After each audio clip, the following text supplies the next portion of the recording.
Hundreds pay last respects to Sultan Abdul Halim MUADZAM Shah. Malaysia stands shoulder to shoulder with US to eliminate terror groups.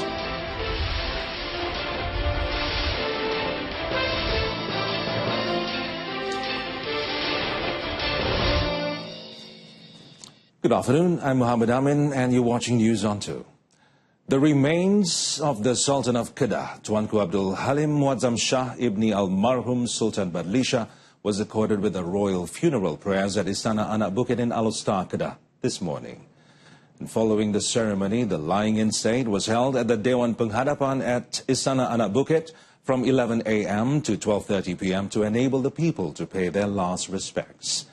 The dignitaries, meanwhile, would pay their last respects between 12:30 p.m. and 1:30 p.m.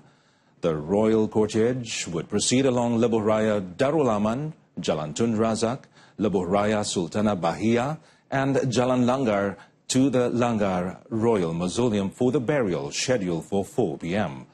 Tuanku Abdul Halim passed away yesterday at 2:30 p.m. at the age of 89 at Istana Anak Bukit in Alor, Kedah. Tuanku Abdul Halim MUADZAM Shah Ibni Almarhum Sultan Badlisha was born on November 28, 1927 and ascended the throne of Kedah on July 14, 1958, following the demise of his father, Sultan Badlisha Ibni Almarhum Sultan Abdul Hamid Halim Shah. And Tuanku Abdul Halim is the second son of Tuanku Badlisha and Tunku Safia binti Tunku Mahmud, and was a graduate of the Wadham College in Oxford, England, in the field of social science and public administration. And Tuanku Abdul Halim was the only ruler to have ruled twice as the Yang di-Pertuan Agong, the first in 1970 and the other in 2011. The Kedah ruler was elected as Deputy Yang di-Pertuan Agong in 1965 and was elected as the fifth Yang di-Pertuan Agong 5 years later in 1970. Tuanku Abdul Halim married Tuanku Hajah Bahia Tuanku Abdul Rahman on March 10, 1956, and were blessed with 3 princesses, Tunku Suraya, Tunku Sarina, and Tunku Putri Intan Safinas. After the passing of Tuanku Sultanah Bahia on August 26, 2003, Tuanku Abdul Halim married Tuanku Hajah Hamina Haji Hamidun. On December 13, 2011, the Kedah ruler was once again appointed as the 14th Yang di-Pertuan Agong at the age of 84. Sultan Tuanku Abdul Halim was known as a compassionate ruler. The Kedah ruler, a fan of football, tennis, and a golf enthusiast, was also a photography buff and nature lover. Well, meanwhile, the Jalur Gemilang will be flown at half-mast as a sign of mourning following the passing of the Sultan of Kedah, Tuanku Abdul Halim MUADZAM Shah Ibni Almarhum Sultan Badlisha. And Prime Minister Datuk Seri Najib Tun Razak said that the flag will be flown at half-mast for 2 days.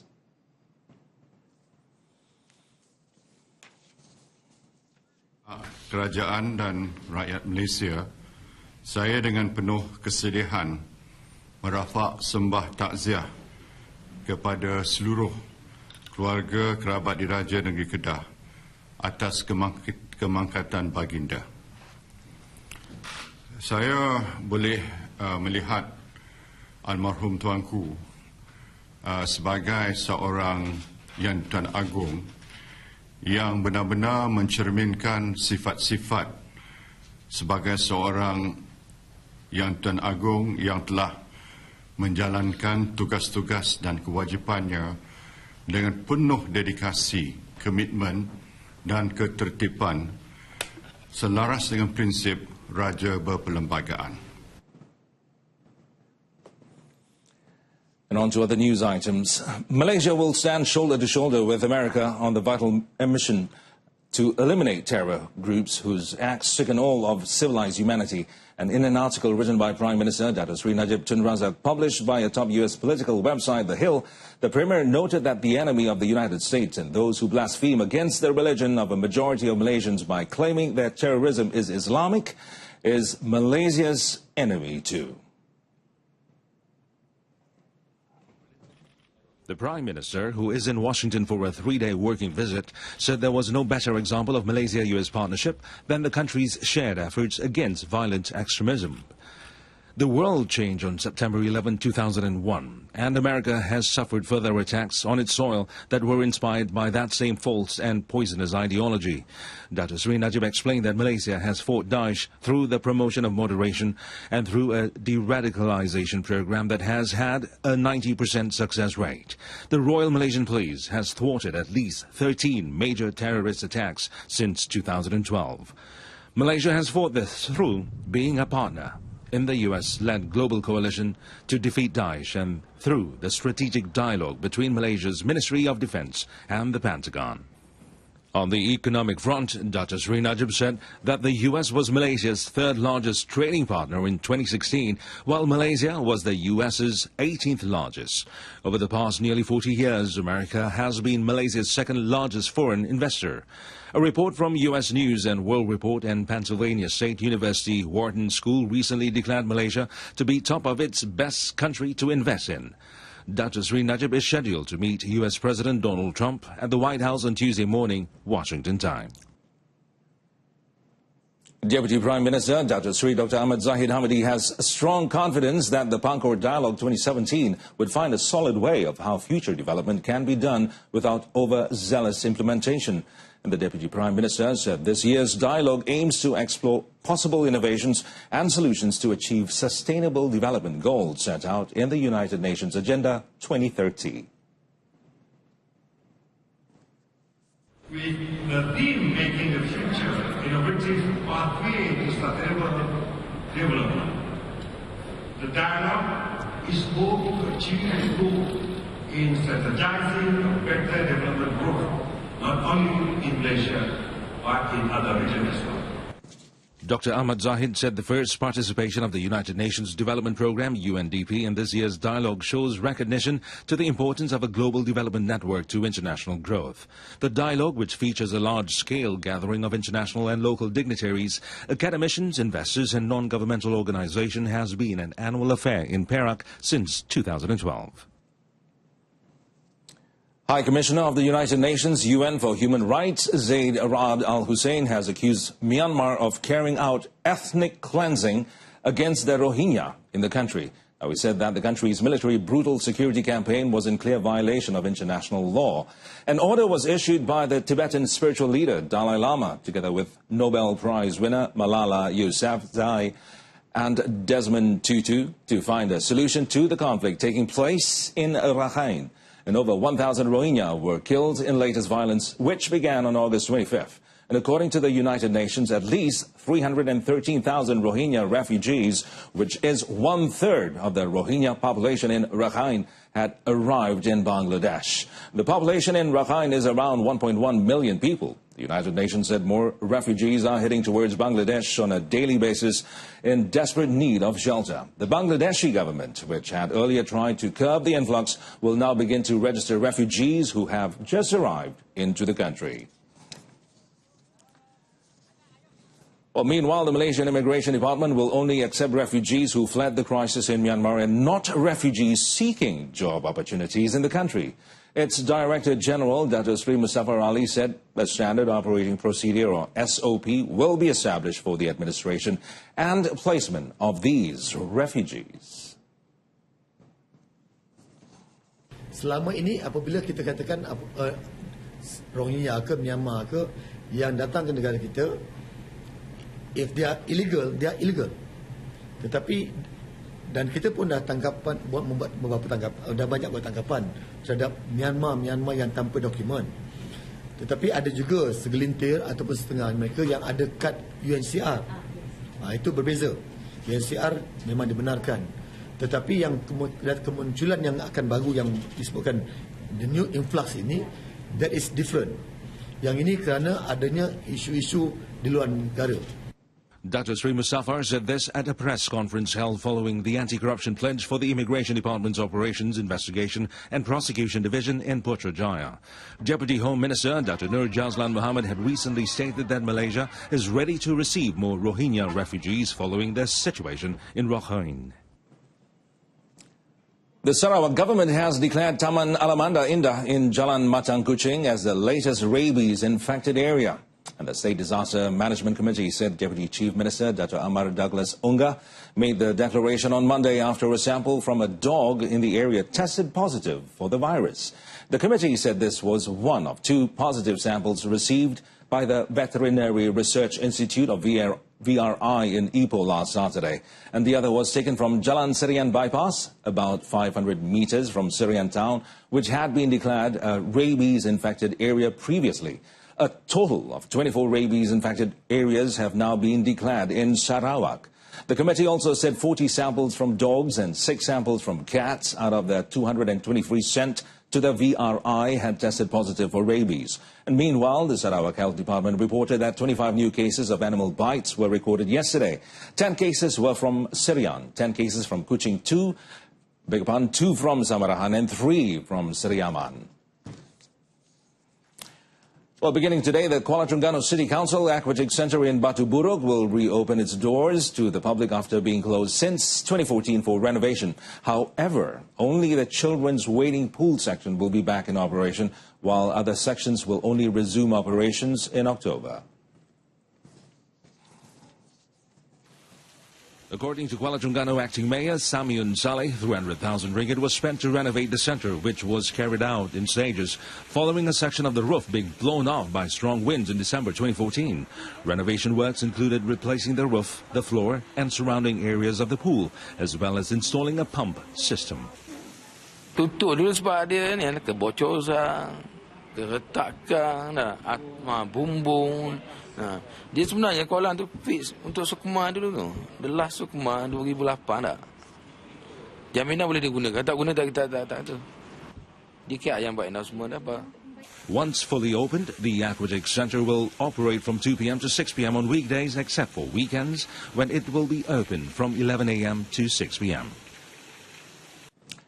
Now, companies found taking advantage of the One Malaysia training scheme SL1M program to hire youths without training them to boost their skills and employability will face stern action. Now, SL1M Secretariat Head Norashikin Ismail said she viewed the matter seriously as the program was aimed at assisting job seekers and unemployed graduates. Norashikin said the Secretariat had received about 10 complaints on these companies and they are currently investigating the matter. Buat laporan. Kalau you takut you kena penalize dengan supervisor ke apa, you can email to us secara rahsia. We do accept whistleblowers. Yeah? So jangan simpan perkara tu dan hanya highlight dalam social media saja. So we are here to actually help the graduates. So kita takkan biarkan mereka dibuli begitu sahaja. Yeah? So come back to us. We will siasat. Among some of the violations reported were companies who assigned these youths tasks which were unrelated to their scope of work. Some companies have even cut their allowances according to their own discretion.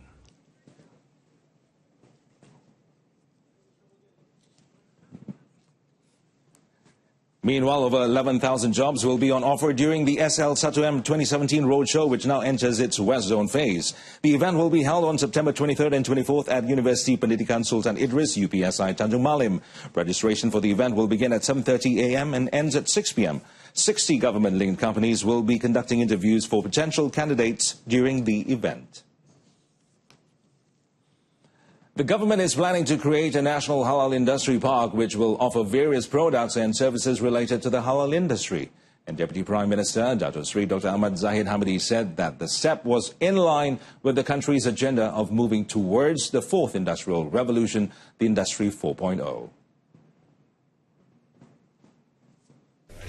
Halal Park terdapat 23 usul negara, tapi ianya scattered ianya berkelerakan itu harus diperkekalkan, tetapi untuk memperlihatkan kesirusan kita yang mendalam, saya amat bersetuju dengan cadangan itu supaya halal jaya atau nama-nama lain yang bersesuaian dengannya dapat dipikirkan oleh pihak kerajaan.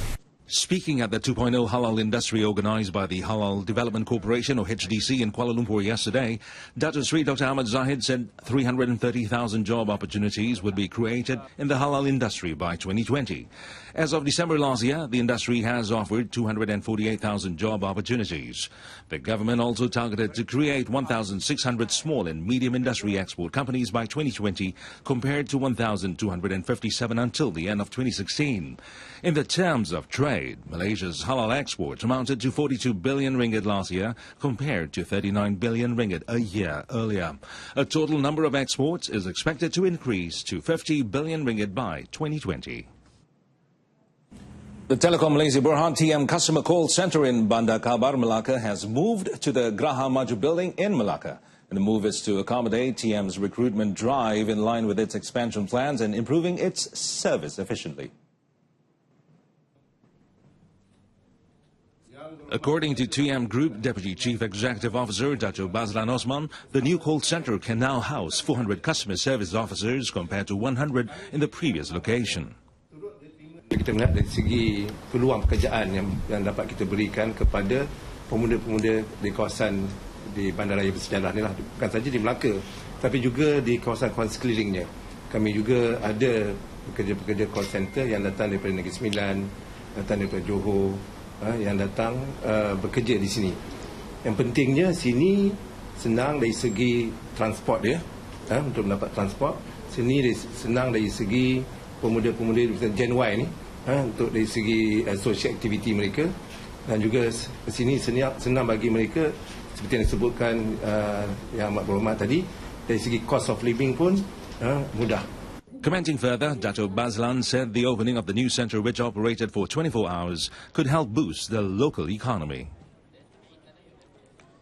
Perusahaan otomobil kedua sendirian Berhad, Perodua, hopes that access to financing from the banks will be addressed in the 2018 budget next month. And according to Perodua Sales Managing Director, Dato Dr. Zahari Hussein, access to financing is among the biggest challenges to increase the company's sales volume. We have the product, meaning our product range now, price positioning is within that affordable range. But unfortunately, now for example, some bank already introduced the minimum income, which is a bit on the high side for those entry level to buy a car. Some bank now already imposing 3,000 to 3,500.